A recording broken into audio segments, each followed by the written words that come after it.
നമസ്കാരം. Raf talk ഫുട്ബോളിലേക്ക് അവർക്കും സ്വാഗതം. 2026 ഫിഫ വേൾഡ് കപ്പിൻ്റെ ഫിക്സർ നിർണയ നറുക്കെടുപ്പ് ഇന്നലെ കഴിഞ്ഞല്ലോ. ഓരോ ഗ്രൂപ്പും നമ്മളൊന്ന് പരിശോധിക്കുകയാണ്. ഓരോ ഗ്രൂപ്പിൽ നിന്ന് ആരൊക്കെയാണ് മുന്നോട്ട് പോകാൻ സാധ്യത, ഇതൊക്കെ നമ്മൾ വിശദമായിട്ടൊന്ന് പരിശോധിക്കുന്നു. ശ്രദ്ധിക്കേണ്ട കാര്യം, 48 ടീമുകളുടെ വേൾഡ് കപ്പാണ്.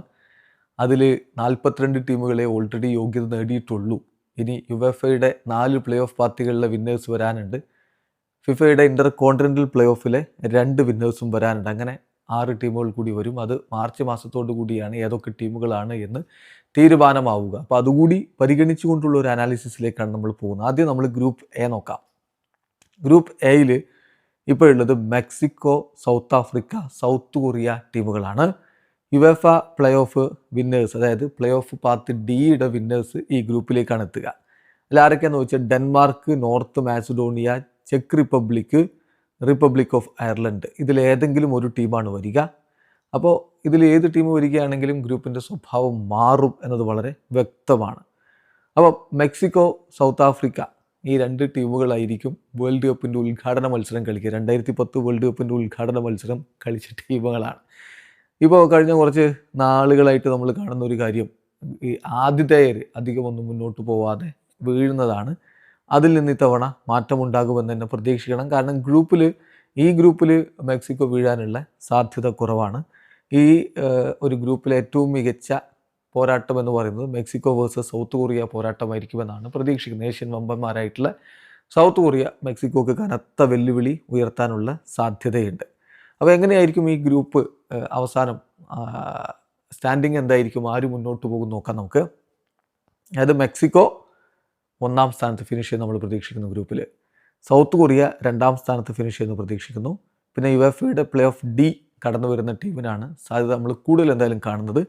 ദെൻ സൗത്ത് ആഫ്രിക്ക 4ാം സ്ഥാനത്ത് ഫിനിഷ് ചെയ്യും. സോ നിങ്ങൾക്ക് അറിയാവുന്ന പോലെ ആദ്യ 2 സ്ഥാനക്കാർ വേൾഡ് കപ്പിൻ്റെ അടുത്ത റൗണ്ടിലേക്ക് കടക്കും. കൂടാതെ ഇത്തവണ മികച്ച 8 3ാം സ്ഥാനക്കാർ കൂടി കടക്കുന്നത് കൊണ്ട് 3ാം സ്ഥാനത്തുള്ള ടീമിനും സാധ്യതയുണ്ട്. അതാണ് നമ്മൾ ഗ്രൂപ്പ് എയെ കുറിച്ച് പറയാനുള്ളത്. ഗ്രൂപ്പ് ബിയുടെ കാര്യത്തിലേക്ക് വരുമ്പോൾ കാനഡ, പിന്നെ യുവേഫ പ്ലേ ഓഫ് എയിൽ വിജയിച്ചു വരുന്ന ടീം ഖത്തർ, സ്വിറ്റ്സർലൻഡ്, ഈ ടീമുകളാണ്. അപ്പോൾ അതിൽ യുവേഫ പ്ലേ ഓഫ് എ എന്ന് പറയുമ്പോൾ Italy, northern Ireland, Wales, Bosnia and Herzegovina, ഇതിലൊരു ടീം വരും. അപ്പോൾ ഇറ്റലിയൊക്കെ വരികയാണെങ്കിൽ ഈ ഗ്രൂപ്പിൽ മറ്റ് ടീമുകൾക്ക് തീർച്ചയായിട്ടും അത് കാര്യങ്ങൾ ബുദ്ധിമുട്ടാക്കും. ഇറ്റലി വന്നാൽ ഇറ്റലി തന്നെ ആയിരിക്കും ഈ ഗ്രൂപ്പിലെ ഫേവറേറ്റ്സ് എന്ന കാര്യത്തിൽ തർക്കമില്ല. അപ്പോൾ കാനഡ, ഇറ്റലി, ഖത്തർ, സ്വിറ്റ്സർലൻഡ് എന്നാണെന്ന് കരുതുക. അല്ലെങ്കിൽ കാനഡ, വെയിൽസ്, ഖത്തർ, സ്വിറ്റ്സർലൻഡ് അങ്ങനെ വരികയാണെങ്കിലും അത് ഒരു മികച്ച പോരാട്ടത്തിനുള്ള വഴി വെക്കുമെന്ന കാര്യം ഉറപ്പാണ്. അപ്പോൾ ഇതിൽ ആര് മുന്നോട്ട് പോകും എന്നുള്ളത് കണ്ടറിയണം. കാരണം ഈ മാർച്ച് 31 ശേഷം മാത്രമേ ഈ ഗ്രൂപ്പിൻ്റെ ഒരു യഥാർത്ഥ ചിത്രം നമുക്ക് പറയാൻ പറ്റുള്ളൂ. ഗ്രൂപ്പിലെ ഏറ്റവും നല്ല മത്സരം എന്ന് പറഞ്ഞാൽ ഇപ്പോൾ പറയാൻ കഴിയുക സ്വിറ്റ്സർലൻഡും കാനഡയും തമ്മിലായിരിക്കും. സ്വന്തം നാട്ടിൽ കാനഡ മികച്ച പോരാട്ടം നടത്തും എന്ന് തന്നെയാണ് നമ്മൾ പ്രതീക്ഷിക്കുന്നത്. അപ്പം ഇതിൽ എക്സ് ഫാക്ടർ എന്ന് പറയാവുന്നത് എങ്ങനെ ആയിരിക്കും അൽഫോൻസോ ഡേവീസിൻ്റെ ഒരു പ്രകടനം എന്നുള്ളത് തന്നെയാണ്. അദ്ദേഹം എത്രത്തോളം എഫക്റ്റീവായിട്ട് കാനഡയ്ക്ക് വേണ്ടി കളിക്കുമെന്നുള്ള ചോദ്യമുണ്ട്.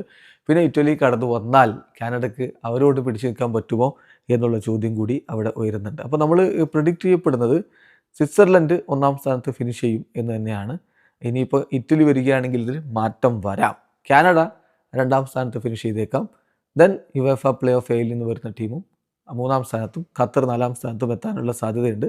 ഏതായാലും ഇതിൽ ഉള്ള പ്രശ്നം, നമുക്കിത് കറക്റ്റ്ലി അങ്ങ് ഉറപ്പിച്ച് ഒരു പ്രഡിക്ഷൻ നടത്താൻ പറ്റാത്തത് ഈ ഒരു പ്ലേ ഓഫിലൂടെ കടന്നു വരുന്ന ടീം ഏതാണ് എന്ന് ഉറപ്പില്ലാത്തതുകൊണ്ടാണ്. അത് ഇറ്റലിയും വെയിൽസൊക്കെ ആണെങ്കിൽ നല്ല കടുത്ത രൂപത്തിൽ അവർ 1ാം സ്ഥാനത്ത് ഫിനിഷ് ചെയ്താലും അത്ഭുതപ്പെടേണ്ടതില്ല. അതല്ല, മറ്റു ടീമുകളാണെങ്കിൽ ചിത്രം മാറി മറയാനുള്ള സാധ്യതയുമുണ്ട് എന്നുള്ളത് കൊണ്ട് അതിൻ്റെ പ്രഡിക്ഷൻ അങ്ങനെ അവിടെ നിൽക്കട്ടെ എന്ന് പറയാനേ ഇപ്പോൾ പറ്റുകയുള്ളൂ. ദെൻ ഗ്രൂപ്പ് സിയുടെ കാര്യത്തിൽ ഇപ്പോൾ ഡെഫിനറ്റീവായിട്ട് ഡ്രോ കഴിഞ്ഞ ഒരു ഗ്രൂപ്പാണല്ലോ, ബ്രസീലിൻ്റെ ഗ്രൂപ്പാണ്. ബ്രസീലും മൊറോക്കോയും ഹെയ്റ്റിയും സ്കോട്ട്ലൻഡുമാണ് ഈ ഗ്രൂപ്പിലുള്ളത്. തീർച്ചയായിട്ടും ബ്രസീൽ മൊറോക്കോ മത്സരം തന്നെയായിരിക്കും ഈ ഗ്രൂപ്പിലെ ഏറ്റവും ഇൻട്രസ്റ്റിംഗ് ആയിട്ടുള്ള ഒരു പോരാട്ടം. അതേസമയം സ്കോട്ട്ലൻഡ് ആർക്കെതിരെയും പണി കൊടുക്കാൻ കെൽപ്പുള്ള ടീമുമാണ്. അപ്പോൾ അതുകൊണ്ട് അതും വളരെ ഇൻട്രസ്റ്റിംഗ് ആയിരിക്കും. ഗ്രൂപ്പിലെ ആദ്യ മത്സരം ബ്രസീലും മൊറോക്കോയും തമ്മിൽ ഏറ്റുമുട്ടുന്നു എന്നുള്ളത് കൊണ്ട് ആദ്യം തന്നെ ഗ്രൂപ്പ് ചാമ്പ്യന്മാർ ആരാവും എന്നുള്ളതിനെക്കുറിച്ചൊരു ധാരണ ലഭിക്കും എന്നുള്ളതാണ് ഈ ഗ്രൂപ്പിൻ്റെ ഒരു പ്രത്യേകത. ദെൻ ഇതിലെ എക്സ് ഫാക്ടർ എന്ന് പറയുന്നത് സ്കോട്ട്ലൻഡിന് ഗ്രൂപ്പ് ഘട്ടം കടന്ന് മുന്നോട്ട് പോകാൻ പറ്റുമോ എന്നുള്ളതാണ്. സ്കോട്ട്ലൻഡിൻ്റെ ഒരു പെർഫോമൻസ് ഈ ഗ്രൂപ്പിൻ്റെ സ്ഥാനനിർണ്ണയത്തിൽ വളരെ ഇമ്പോർട്ടൻ്റ് ആയിട്ടുള്ള പങ്ക് വഹിക്കാൻ പോകുന്നുണ്ട്. അപ്പോൾ നമ്മൾ പ്രെഡിക്റ്റ് ചെയ്യപ്പെടുന്നത് എന്തായാലും ബ്രസീൽ ഗ്രൂപ്പിൽ ഒന്നാം സ്ഥാനത്ത് ഫിനിഷ് ചെയ്യുന്നതാണ്. ബ്രസീൽ ഈസിലി ഒന്നാം സ്ഥാനത്ത് ഫിനിഷ് ചെയ്തുകൊണ്ട് അടുത്ത റൗണ്ടിലേക്ക് കടക്കും. മൊറോക്കോ രണ്ടാം സ്ഥാനത്ത് ഫിനിഷ് ചെയ്യുന്നു പ്രതീക്ഷിക്കുന്നു. സ്കോട്ട്ലൻഡ് മൂന്നാം സ്ഥാനത്ത്, ഹെയ്റ്റി നാലാം സ്ഥാനത്തും ഫിനിഷ് ചെയ്യുമെന്നാണ് നമ്മളുടെ ഒരു പ്രഡിക്ഷൻ. ഇതൊക്കെ എങ്ങനെയും മാറി വരാം. സോ ആദ്യ രണ്ട് സ്ഥാനത്തുള്ളവർ ഉറപ്പായിട്ടും അടുത്ത റൗണ്ടിലേക്ക് പോകും. മൂന്നാം സ്ഥാനത്തുള്ള ടീമിൻ്റെ സാധ്യത ഞാൻ ഓൾറെഡി പറഞ്ഞു. മികച്ച 8 മൂന്നാം സ്ഥാനക്കാരിൽ പെടുകയാണെങ്കിൽ മൂന്നാം സ്ഥാനത്തുള്ള ടീമിന് മുന്നോട്ട് കടക്കാൻ പറ്റും. ദെൻ ഗ്രൂപ്പ് ഡിയുടെ കാര്യത്തിലേക്ക് വരികയാണെങ്കിൽ അവിടെയും ഈ പ്ലേ ഓഫ് എന്ന് പറയുന്നൊരു വിഷയമുണ്ട്. യുണൈറ്റഡ് സ്റ്റേറ്റ്സും പരാഗ്വയും ഓസ്ട്രേലിയയുമാണ് ആ ഗ്രൂപ്പിലെ ടീമുകൾ. കൂടാതെ UEFA പ്ലേ ഓഫ് സി കടന്നു വരുന്ന ടീമുണ്ടായിരിക്കും. അതായത് ഒന്നുകിൽ തുർക്കിയെ, ദെൻ റൊമാനിയ, സ്ലൊവാക്യ, കൊസോവോ, ഇതിലൊരു ടീമായിരിക്കും എത്താൻ സാധ്യത. തുർക്കിയക്ക് നല്ല സാധ്യത എല്ലാവരും കണക്കാക്കുന്നുണ്ട്. ആർദ ഗുളർ അടക്കമുള്ള മികച്ച താരങ്ങളുള്ള ടീമാണ് തുർക്കിയെ എന്നുള്ളത് അറിയാമല്ലോ. അപ്പോൾ ഈ ഗ്രൂപ്പിനെ സംബന്ധിച്ചിടത്തോളം നമ്മൾ പ്രതീക്ഷിക്കുന്ന ഇപ്പോഴത്തെ ഒരു മികച്ച പോരാട്ടം USA-യും പരാഗ്വയും തമ്മിലുള്ളതാണ്. തുർക്കിയെ കടന്നു വന്നാൽ ഇതിൽ മാറ്റങ്ങൾ ഉണ്ടാകുന്ന കാര്യത്തിൽ തർക്കമില്ല.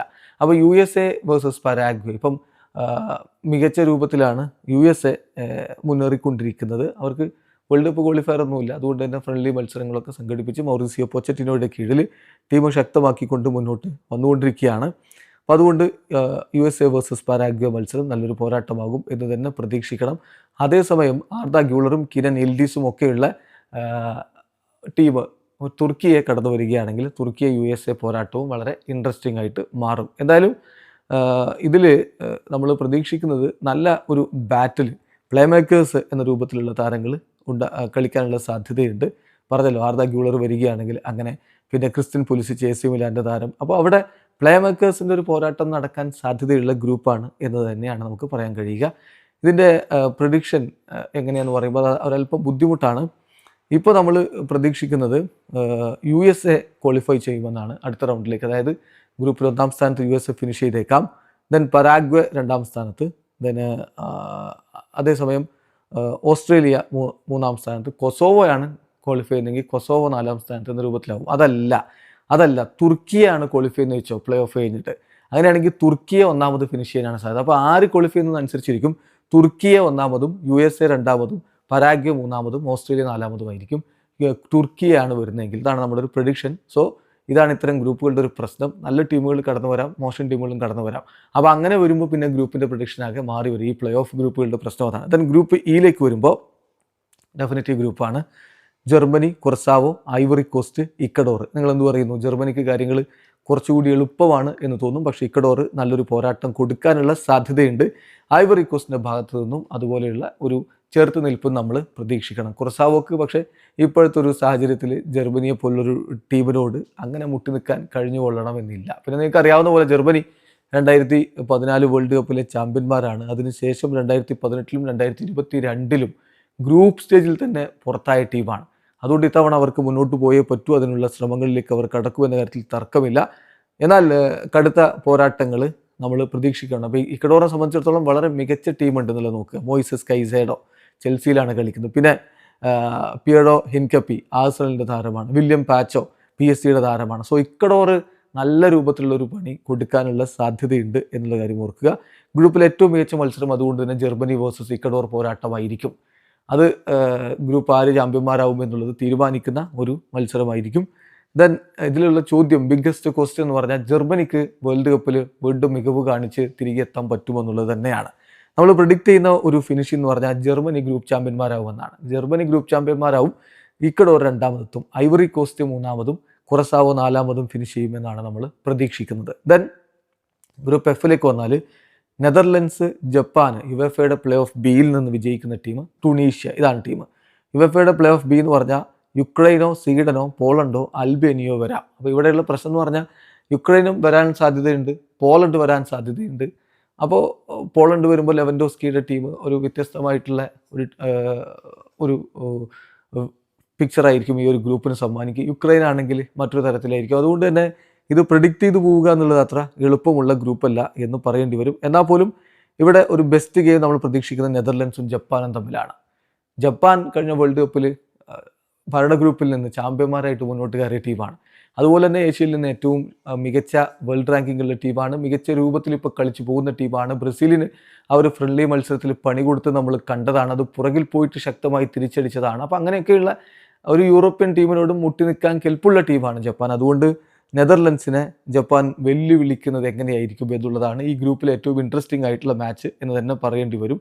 പിന്നെ ലിവർപൂൾ ടീംമേറ്റ്സിൻ്റെ ഒരു ക്ലാഷ് നമുക്കൊരു പക്ഷേ ഇവിടെ കാണാൻ കഴിഞ്ഞേക്കാം. അത് സംഭവിക്കുകയാണെങ്കിൽ, അതായത് സ്വീഡൻ മുന്നോട്ട് കയറുകയാണെങ്കിൽ, അതായത് വെർജിൽ വാൻ ഡൈക്ക് നെതർലൻഡ്സിന് വേണ്ടി ഉണ്ടാവും, സ്വീഡൻ മുന്നോട്ട് വന്ന അലക്സാണ്ടർ ഐസക്ക് ഉണ്ടാകാം നേരിടാൻ. അപ്പോൾ അതുകൊണ്ട് അത് depends upon the qualification of Sweden. Then നമ്മൾ പ്രിഡിക്റ്റ് ചെയ്യുന്നത്, ഇതിപ്പം ഞാൻ പറഞ്ഞല്ലോ, ഇത് വ്യത്യസ്ത ടീമുകൾ കടന്നു വരാമെന്നുള്ളത് കൊണ്ട് ഒറ്റയ്ക്ക് പ്രിഡിക്റ്റ് ചെയ്യാൻ പറ്റില്ലെങ്കിലും നെതർലൻഡ്സ് ഗ്രൂപ്പിൽ 1-ാം സ്ഥാനത്ത് ഫിനിഷ് ചെയ്യുന്നതാണ് ഞാൻ പ്രതീക്ഷിക്കുന്നത്. ജപ്പാൻ 2-ാമതായിക്കൊണ്ട് മുന്നോട്ട് കടക്കും. യുവേഫയുടെ പ്ലേ ഓഫ് ബിയിലൂടെ കടന്നു വരുന്ന ടീം 3-ാമതും ടുണീഷ്യ 4-ാമതും ഫിനിഷ് ചെയ്യാനാണ് സാധ്യത. ദെൻ ഗ്രൂപ്പ് ജിയിലേക്ക് വന്നാൽ ബെൽജിയം, ഈജിപ്ത്, ഇറാൻ, ന്യൂസിലാൻഡ്, ഇതാണ് group. Belgium, Egypt, Iran, New Zealand. സംശയം വേണ്ട, ബെൽജിയം അവരുടെ സുവർണ്ണ തലമുറയ്ക്ക് പ്രത്യേകിച്ചൊന്നും നേടാൻ കഴിയാത്തതിൻ്റെ നിരാശയിലാണ്. അപ്പോൾ അതുകൊണ്ട് തന്നെ ഇത്തവണ മികച്ച പ്രകടനം നടത്താൻ അവർ ശ്രമിക്കും. ഈജിപ്ത് മോസലയുടെ ടീം എങ്ങനെ കളിക്കുന്നുള്ളത് കണ്ടറിയണം. ഏഷ്യൻ വമ്പന്മാരായിട്ടുള്ള ഇറാനും പിന്നെ ന്യൂസിലാൻഡുമാണല്ലോ ഗ്രൂപ്പിലുള്ളത്. അപ്പോൾ അതുകൊണ്ട് തന്നെ നമ്മൾ പ്രതീക്ഷിക്കുന്നത് ഇതിൽ ഏറ്റവും മികച്ച ഒരു പോരാട്ടം നടക്കാൻ പോകുന്നത് ബെൽജിയവും ഈജിപ്തും തമ്മിലാണ്. കെവിൻ ഡി ബ്രൂയിനെ വേഴ്സസ് മോസല എന്നൊക്കെ പറയാവുന്ന തരത്തിലുള്ള ഒരു പോരാട്ടം നടന്നേക്കും. മാഞ്ചസ്റ്റർ സിറ്റി വേഴ്സസ് ലിവർപൂൾ മാച്ചുകൾ മുമ്പുണ്ടായിരുന്ന പോലെ, ഇപ്പോൾ സിറ്റിയിലല്ല, KDB എന്നറിയാം, എന്നാൽ പോലും നല്ലൊരു പോരാട്ടം നമ്മൾ ആ കളിയിലാണ് പ്രതീക്ഷിക്കുന്നത്. ഗ്രൂപ്പിലെ ഏറ്റവും ബെസ്റ്റ് ഗെയിം അതായിരിക്കും. പിന്നെ അടുത്ത ഒരു ചോദ്യം വരുന്നത്, ഡോക്കു ഒരു ബ്രേക്ക് ഔട്ട് സ്റ്റാർ ആയിട്ട് മാറുമോ ഈ വേൾഡ് കപ്പിൽ എന്നുള്ള ചോദ്യം കൂടി അത് ഈ ഗ്രൂപ്പ് നമുക്കതിന് ഉത്തരം തന്നേക്കും. നമ്മൾ പ്രിഡിക്റ്റ് ചെയ്യുന്ന ഒരു ഫിനിഷ് എന്ന് പറഞ്ഞാൽ ഈജിപ്റ്റ് 1-ാം സ്ഥാനത്ത് എത്തിയേക്കും. ഇതൊരു ബോൾഡായിട്ടുള്ള പ്രഡിക്ഷനാണ്. അല്ലെങ്കിൽ ബെൽജിയത്തെ ഈസിലി പറയാം. പക്ഷെ ഞാൻ പ്രതീക്ഷിക്കുന്നു ഈജിപ്റ്റ് 1-ാം സ്ഥാനത്ത് ഫിനിഷ് ചെയ്യും, ബെൽജിയം 2-ാമത് വരും, ഇറാൻ 3-ാമതും, ന്യൂസിലാൻഡ് 4-ാമതും ഫിനിഷ് ചെയ്യാനാണ് സാധ്യത. അത് രണ്ട് ടീമുകൾ വളരെ എളുപ്പത്തിൽ അടുത്ത റൗണ്ടിലേക്ക് കടക്കുമെങ്കിൽ 3-ാമത്തെ ടീമിന് മികച്ച 8 3-ാം സ്ഥാനക്കാരിൽ ഒരു ടീമായെങ്കിൽ മുന്നോട്ട് കടക്കാൻ പറ്റുകയുള്ളൂ. അതിന് ഞാൻ ഇങ്ങനെ ആവർത്തിക്കേണ്ട കാര്യമില്ല, നിങ്ങൾക്കറിയാം. ഗ്രൂപ്പ് എച്ചിലേക്ക് വരുമ്പോൾ Spain, Cape Verde, Saudi Arabia, Uruguay ടീമുകളാണ്.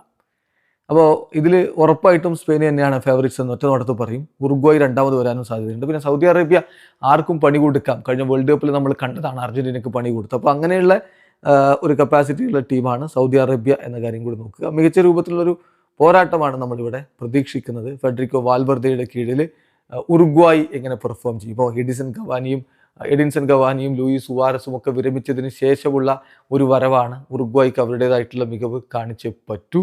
അതേസമയം സ്പെയിൻ യുവേഫ നേഷൻസ് ലീഗിൽ അവർ പരാജയപ്പെട്ടു എന്ന് പറയുമ്പോൾ പോലും യൂറോ ചാമ്പ്യന്മാരാണ്. ലാമിനെ യമാൽ അടക്കമുള്ള സൂപ്പർ താരങ്ങളുണ്ട്. അപ്പോൾ അവർ ഈ തവണ വേൾഡ് കപ്പിൽ വലിയ നേട്ടങ്ങൾ പ്രതീക്ഷിക്കുന്ന ടീമാണ്. കേപ്പ് വെർദെ ഐലൻഡ് വേൾഡ് കപ്പിന് യോഗ്യത നേടുന്ന കുഞ്ഞൻ ടീമുകളിൽ ഒന്നാണ്. അവർ വലിയ ഒരു പിടിച്ചു കുലുക്കുന്ന റിസൾട്ട് ഉണ്ടാക്കുമെന്ന് നമ്മൾ കരുതുന്നില്ല. ഈ ഗ്രൂപ്പിലെ ഏറ്റവും മികച്ച ഗെയിം ഏതാണെന്ന് ചോദിച്ചാൽ എന്താ സംശയം, സ്പെയിനും ഉറുഗ്വായും തമ്മിൽ നടക്കുന്ന കളിയായിരിക്കും. അതൊരു തീപ്പൊരി പോരാട്ടം തന്നെയായിരിക്കും എന്ന് വേണം കരുതാൻ. പിന്നെ ഇതിൽ സ്വാഭാവികമായിട്ടുള്ളൊരു എക്സ് ഫാക്ടർ എന്ന് പറഞ്ഞാൽ യമാലിന് ഈ വേൾഡ് കപ്പ് ഏത് തരത്തിലുള്ള ഒരു സ്റ്റാർഡമായിരിക്കും ഇനി അധികമായിട്ട് കൊടുക്കാൻ പോവുക. വേൾഡ് കപ്പിൽ അദ്ദേഹം ഹീറോയായാൽ ഈ ചെറിയ പ്രായത്തിൽ തന്നെ എല്ലാം അടക്കി ഭരിക്കുന്നൊരവസ്ഥയുണ്ടാകും. അത് സാധിക്കുമോ എന്നുള്ളതാണ് ഈ ഗ്രൂപ്പിൽ നമ്മൾ ഉറ്റുനോക്കുന്നത്. നമ്മൾ പ്രിഡിക്റ്റ് ചെയ്യുന്ന ഒരു ഫിനിഷ് എന്ന് പറഞ്ഞാൽ സ്പെയിന് ഗ്രൂപ്പിൽ 1-ാമന്മാരാവും, ഉറുഗ്വായ് 2-ാമത് വരും, കേപ്പ് വെർദെ അല്ലെങ്കിൽ സൗദി അറേബ്യ 3-ാം സ്ഥാനത്ത് സൗദി വരാനാണ് സാധ്യത. ദെൻ കേപ്പ് വെർദെ 4-ാം സ്ഥാനത്ത് ഫിനിഷ് ചെയ്യുമെന്നാണ് നമ്മൾ പ്രതീക്ഷിക്കുന്നത്. ദെൻ ഗ്രൂപ്പ് ഐയിലേക്ക് വന്നാൽ ഗ്രൂപ്പ് ഐയിൽ ഫ്രാൻസും സെനഗലും ഇന്റർ കോണ്ടിനെന്റൽ പ്ലേ ഓഫിൽ നിന്ന് വരുന്ന ഒരു ടീമും നോർവേയുമായിരിക്കും ഉണ്ടാവുക. അപ്പോൾ ഈ ഇന്റർ കോണ്ടിനെന്റൽ പ്ലേ ഓഫ് ഒന്നുകിൽ ഇറാഖ് ആവാം, ബൊളീവിയ ആവാം, അല്ലെങ്കിൽ സൂരിനാം ആവാം. അത് ഏതാണെന്നുള്ളത് കണ്ടറിയണം. പക്ഷേ ഈ ഗ്രൂപ്പ് ഉണ്ടല്ലോ, ഇത് മികച്ച പോരാട്ടങ്ങൾക്ക് വഴിവെക്കാൻ പോകുന്ന ഒരു ഗ്രൂപ്പാണ്. Kylian Mbappe versus Erling Haaland. അപ്പം നോർവേയും ഫ്രാൻസും ഒരേ ഗ്രൂപ്പിൽ. പിന്നെ സാദിയോ മാനയുടെ സെനഗൽ. കഴിഞ്ഞ വേൾഡ് കപ്പ് സാദിയോ മാനയ്ക്ക് പരിക്ക് കാരണം കളിക്കാൻ പറ്റിയിട്ടുണ്ടായിരുന്നില്ല. ഇപ്പോൾ അദ്ദേഹം പൂർണ്ണ സജ്ജനായിട്ട് വരുമ്പോൾ മികച്ചൊരു പ്രകടനം എല്ലാവരും പ്രതീക്ഷിക്കുകയും ചെയ്യുന്നു. സോ നല്ലൊരു പോരാട്ടം നമ്മളിവിടെ പ്രതീക്ഷിക്കുകയാണ്. ഈ ഗ്രൂപ്പിലെ ഏറ്റവും മികച്ച പോരാട്ടം എന്ന് നമ്മൾ പ്രതീക്ഷിക്കുന്നത് സെനഗലും നോർവേയും തമ്മിലുള്ള കളിയാണ് എന്ന് പറയേണ്ടി വരും. കാരണം അവിടെ ഒപ്പത്തിനൊപ്പമുള്ള ഒരു പോരാട്ടത്തിന് സാധ്യതയുണ്ട്. മറ്റത് ഫ്രാൻസ്, ഇപ്പം നമുക്ക് പറയാം ഹാലൻഡ് വേഴ്സസ് എംബാപ്പെ എന്നൊക്കെ പറയുകയാണെങ്കിലും നോർവേയും ഫ്രാൻസും തമ്മിലുള്ള ടീമിൻ്റെ ശക്തി വെച്ച് നോക്കുമ്പോൾ വലിയ അന്തരമുണ്ട്. അപ്പോൾ ഈ ഗ്രൂപ്പിൽ ആര് രണ്ടാമതെത്തും എന്നുള്ളത് തീരുമാനിക്കാനും വളരെ ഇമ്പോർട്ടൻ്റ് ആണ്. അപ്പോൾ സെനഗൽ വേഴ്സസ് നോർവേ മാച്ചാണ് അതിൽ ഏറ്റവും ഇമ്പോർട്ടൻ്റ് എന്ന് പറയേണ്ടി വരും. ദെൻ അടുത്ത ഈ ഗ്രൂപ്പിൽ ഏറ്റവും വലിയ ചോദ്യം, നോർവേയുടെ റീസെൻറ്റ് ഫോം അത് വളരെ മികച്ചതാണ്. അത് അവർക്ക് വേൾഡ് കപ്പിൽ കണ്ടിന്യൂ ചെയ്യാൻ പറ്റുമോ എന്നുള്ളതാണ്. സോ നമ്മൾ ഈ ഗ്രൂപ്പിൽ നമ്മൾ പ്രിഡിക്റ്റ് ചെയ്യുന്നത് ഫ്രാൻസ് ഒന്നാമതെത്തുമെന്നും സെനഗൽ രണ്ടാമതെത്തുമെന്നുമാണ്. ദെൻ നോർവേ മൂന്നാമത്, പിന്നെ ഇന്റർ കോണ്ടിനെന്റൽ പ്ലേ ഓഫിലൂടെ കടന്നു വരുന്ന ടീം നാലാമത്. അങ്ങനെയായിരിക്കും ഗ്രൂപ്പ് ഫിനിഷ് ചെയ്യാൻ പോകുന്നതാണ് നമ്മുടെ പ്രഡിക്ഷൻ. ദെൻ ഗ്രൂപ്പ് ജയിലേക്ക് വന്നാൽ അർജന്റീന, അൾജീരിയ, ഓസ്ട്രിയ, ജോർദാൻ. ഓഹോ, അർജന്റീനയ്ക്ക് കാര്യങ്ങൾ താരതമ്യേന എളുപ്പം എന്ന് പറയാവുന്ന രൂപത്തിലാണ് ഇവിടെയുള്ളത്. Argentina, Algeria, Austria, Jordan. അൾജീരിയയുടെ കാര്യത്തിൽ ശരിയാണ്, സൂപ്പർ താരങ്ങളുണ്ട്. റിയാദ് മാഹ്റസും ഇസ്ലാം സ്ലിമാനിയും മുഹമ്മദ് അമൗറയും ഒക്കെ ഉണ്ട്. പക്ഷേ മറുഭാഗത്ത് ആരാണ്? ലിയോ മെസ്സിയും ഹൂലിയൻ ആൽവേരസും ലൗട്രോ മാർട്ടിനസും ഒക്കെ അടങ്ങുന്ന അർജന്റീനയാണ്. സോ അർജന്റീനയെ വെല്ലുവിളിക്കാൻ അൾജീരിയക്ക് കഴിയുമെന്ന് ഞാൻ കരുതുന്നില്ല. ദെൻ ഓസ്ട്രിയക്ക് ഒരു പക്ഷേ റാൾഫ് റാഗ്നിക്കിൻ്റെ തന്ത്രങ്ങൾ കൊണ്ട് പിടിച്ചു കെട്ടാനുള്ള ഒരു ശ്രമം നടത്താനുള്ള കെൽപ്പുണ്ടെന്ന് ഞാൻ പ്രതീക്ഷിക്കുന്നു. അപ്പോൾ എന്തെങ്കിലും ബെസ്റ്റ് ഗെയിം എന്ന് പറയുന്നത് അർജന്റീന വേഴ്സസ് ഓസ്ട്രിയ പോരാട്ടം തന്നെയായിരിക്കും. ഡിഫൻസ് വെച്ചുകൊണ്ട് അർജന്റീനയ്ക്ക് തടയിടാൻ വേണ്ടിയിട്ടുള്ളൊരു ശ്രമം റാൾഫ് റാഗ്നിക്ക് നടത്തുക തന്നെ ചെയ്യും. ഇതിൽ എക്സ് ഫാക്ടർ എന്ന് പറയുന്നത് മെസ്സിയുടെ ഫൈനൽ വേൾഡ് കപ്പ്. അതെങ്ങനെയായിരിക്കും? മെസ്സി ഗ്രൂപ്പ് സ്റ്റേജിൽ എങ്ങനെ പെർഫോം ചെയ്യും? ഇന്നും പ്രകടനം നടത്തിക്കൊണ്ട് ഒരിക്കൽ കൂടി ഫുട്ബോൾ ലോകത്ത് അദ്ദേഹം വിസ്മയിപ്പിക്കുമോ? അതാണ് ഈ ഗ്രൂപ്പിലേക്ക് എല്ലാവരും ഉറ്റുനോക്കാനുള്ള സുപ്രധാനമായ കാര്യം. നമ്മൾ പ്രിഡിക്റ്റ് ചെയ്യുന്ന ഒരു ഫിനിഷ് എന്ന് പറയുന്നത് അർജന്റീന ഒന്നാം സ്ഥാനത്ത് ഫിനിഷ് ചെയ്യും, ഓസ്ട്രിയ രണ്ടാമത് ഫിനിഷ് ചെയ്യും, അൾജീരിയ മൂന്നാമത് ഫിനിഷ് ചെയ്യും, ജോർദാൻ നാലാമത് ഫിനിഷ് ചെയ്യുമെന്നാണ്. അതാണ് ഗ്രൂപ്പിൽ നമ്മൾ പ്രതീക്ഷിക്കുന്ന ഒരു സ്റ്റാൻഡിങ്. ദെൻ ഗ്രൂപ്പ് കെയിലാണ് പോർച്ചുഗൽ ഉള്ളത്. പോർച്ചുഗലും ഇന്റർ കോണ്ടിനെന്റൽ പ്ലേ ഓഫിൽ വിജയിച്ചു വരുന്ന ഒരു ടീമും ഉസ്ബെക്കിസ്ഥാനും കൊളംബിയയുമാണ് ഗ്രൂപ്പ് കെയിലുള്ളത്. അപ്പോൾ ഈ പ്ലേ ഓഫ് 1 എന്ന് പറയുന്നത് DR Congo, Jamaica, new Caledonia, ഇതിലേതെങ്കിലും ഒരു ടീമായിരിക്കും എത്തുക. അപ്പോൾ DR കോങ്കോ വരികയാണെങ്കിൽ തീർത്തും വ്യത്യസ്തമായിട്ടുള്ള ഒരു ഗ്രൂപ്പായിട്ട് അത് മാറും. അതല്ല ജമൈക്കയും ന്യൂ കാലിഡോണിയയും ആണെങ്കിൽ അതിൻ്റെ സ്വഭാവത്തിൽ അത്ര ഒരു ടഫ്നെസ് ഉണ്ടാകുമോ എന്നുള്ളതൊരു ചോദ്യമാണ്. ഏതായാലും ഇവിടുത്തെ പ്രധാനപ്പെട്ട കാര്യം പോർച്ചുഗൽ വേഴ്സസ് കൊളംബിയ. ആ ഒരു മത്സരത്തിലെ വിജയം ആർക്കായിരിക്കും എന്നതിനനുസരിച്ചായിരിക്കും ഈ ഗ്രൂപ്പിൻ്റെ ഒന്നാം സ്ഥാനം അല്ലെങ്കിൽ ഗ്രൂപ്പ് ചാമ്പ്യന്മാർ ആരായിരിക്കും എന്നുള്ളത് തീരുമാനിക്കുക. അത് തന്നെയാണ് ഗ്രൂപ്പിൽ ഏറ്റവും പ്രധാനപ്പെട്ടതും. ബ്രൂണോ ഫെർണാണ്ടസും ലൂയിസ് ഡയസും പോലെയുള്ള സൂപ്പർ താരങ്ങൾ നേർക്ക് നേരെ ഏറ്റുമുട്ടുന്നു. പിന്നെ സാക്ഷാൽ ക്രിസ്ത്യാനോ റൊണാൾഡോയുടെ സാന്നിധ്യം ഈ ഗ്രൂപ്പിലേക്ക് എല്ലാവരെയും ആകർഷിക്കുകയും ചെയ്യുന്നുണ്ട്. സോ പോർച്ചുഗൽ വേഴ്സസ് കൊളംബിയ പോരാട്ടം തന്നെയാണ് ഈ ഗ്രൂപ്പിലെ ഏറ്റവും ഇൻട്രസ്റ്റിംഗ് ആയിട്ടുള്ള പോരാട്ടം. പിന്നെ ബിഗ്ഗസ്റ്റ് ക്വസ്റ്റ്യൻ എന്ന് പറഞ്ഞാൽ റൊണാൾഡോക്ക് അദ്ദേഹത്തിൻ്റെ ലാസ്റ്റ് വേൾഡ് കപ്പാണ്.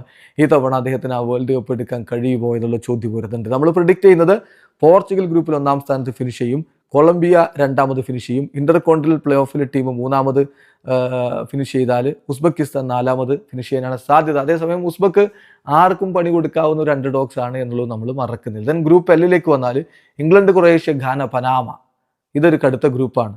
പക്ഷേ തീർച്ചയായിട്ടും അതിൽ ഫേവറേറ്റ്സുകൾ ഇംഗ്ലണ്ടാണ് എന്ന് തന്നെ പറയേണ്ടി വരും.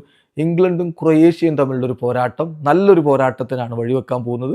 ഇപ്പോൾ കഴിഞ്ഞ വേൾഡ് കപ്പിൽ മികച്ച പ്രകടനം നടത്തി ഇംഗ്ലണ്ട്, പക്ഷെ അവർക്ക് മുന്നോട്ട് പോകാൻ കഴിയാതെ പോയി, ഫൈനലിലേക്ക് എത്താൻ കഴിയാതെ പോയി.